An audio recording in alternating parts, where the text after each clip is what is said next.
হাসপাতালে অ্যাক্সেস করতে পারে না। বাংলাদেশের ডেভেলপমেন্টের নামে গত দশকের পর দশক ধরে যে লুটপাট হয়েছে, বরিশালের সেই পাহাড়চরের উপজেলা স্বাস্থ্য কমপ্লেক্স হচ্ছে একটা ক্লাসিক্যাল এক্সাম্পল। এটার মধ্য দিয়ে প্রমাণ হয়েছে যে উন্নয়নের যে ন্যায্যতা থাকা দরকার ছিল, পুরো দেশ জুড়ে যেই সমতা কায়েম হওয়া দরকার ছিল, সেটা নাই। আপনারা দেখেছেন ভোলায় বাংলাদেশের অন্যতম বৃহৎ 3টা গ্যাস কেন্দ্র আবিষ্কৃত হয়েছে, কিন্তু বরিশালবাসীর দাবি হচ্ছে এই গ্যাসের কোনো ন্যায্য হিস্সা বরিশাল বিভাগের মানুষ পাচ্ছে না।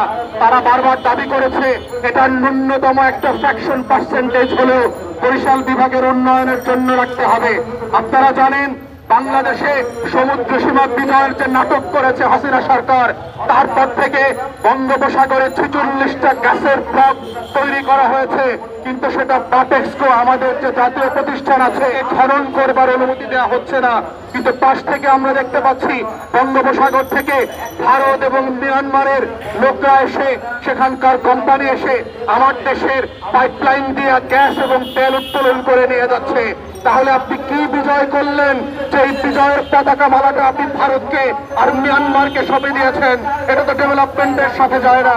তাই আমরা অনবিধি বিলম্বে দাবি করছি যে এই যে 46টা গ্যাসের ব্লক বঙ্গোপসাগরে আসছে, সেখান থেকে ইমিডিয়েটলি বাপেক্সকে দায়িত্ব দিয়ে এক্সপ্লোরেশনের ব্যবস্থা করতে হবে। বাংলাদেশের অন্যতম ভিজিটিং জায়গা হচ্ছে কুয়াকাটা।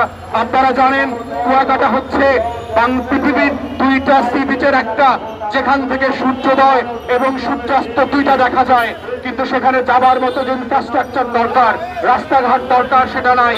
আমরা দাবি করছি ঢাকা থেকে শুরু করে প্রত্যেকটা কানেক্টিং জেলার সাথে যেই অবকাঠামো ডেভেলপ করা দরকার কুয়াকাটাকে একটা পর্যটন হাবে পরিণত করবার জন্য, সেটা করতে হবে। একটা ডোমেস্টিক এয়ারপোর্ট করা কুয়াকাটাতে খুবই জরুরি হয়ে গেছে। একটা ছোট্ট এয়ারপোর্ট করলে কক্সবাজারের মতোই কুয়াকাটা বাংলাদেশের আর একটা অর্থনীতিকে সাপোর্ট দেওয়ার মতো একটা বেস তৈরি হবে।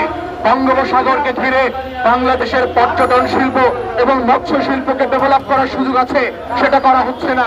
বরিশাল বিভাগে আমরা গিয়ে দেখলাম, যেটা রংপুর বিভাগেও আমরা দেখেছি, বাংলাদেশে 1 লক্ষ টাকা কৃষি ঋণ নিয়েছে এমন লক্ষ লক্ষ কৃষককে বকেয়া ঋণ দিতে না পারার কারণে মামলা দিয়ে হেনস্থা করা হচ্ছে, জেলে নেওয়া হচ্ছে।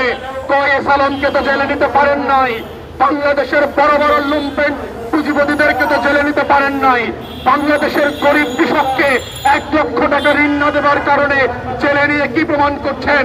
বাংলাদেশে আইনের শাসন তৈরি হয়েছে, গরিবের সাথে আইন দেখান, গরিবের সাথে ন্যায্যতা দেখাতে হবে, গরিবের কৃষকের কৃষি ঋণ মওকুফ করতে হবে, এটা কোনো টাকা না।